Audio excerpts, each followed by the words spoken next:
பூமியில் இரவும் பகலும் எப்படி உருவாகிறது என்று நீங்கள் யோசித்திருக்கிறீர்களா? நாம் தினமும் காணும் இந்த மாற்றம் ஒரு மிக எளிய ஆனால் அற்புதமான நிகழ்வின் காரணமாகத்தான். அது என்னவென்றால் பூமியின் சுழற்சி. பூமி தன்னைத்தானே ஒரு கற்பனை அச்சு மீது மேற்கிலிருந்து கிழக்காக சுழல்கிறது. இந்த ஒரு முழு சுழற்சியை முடிக்க சுமார் 24 மணி நேரம் ஆகிறது. இந்த சுழற்சியின் போது பூமியின் ஒரு பகுதி சூரியனை நோக்கியிருக்கும்.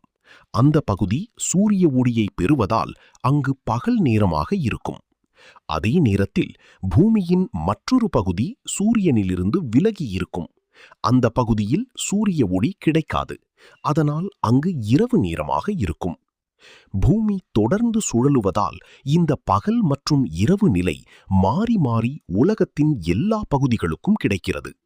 இதனால்தான் இந்தியாவில் பகல் இருக்கும் நேரத்தில் அமெரிக்கா போன்ற நாடுகளில் இரவு இருக்கும். இது இயற்கையின் ஒரு அற்புதமான ஒழுங்கு.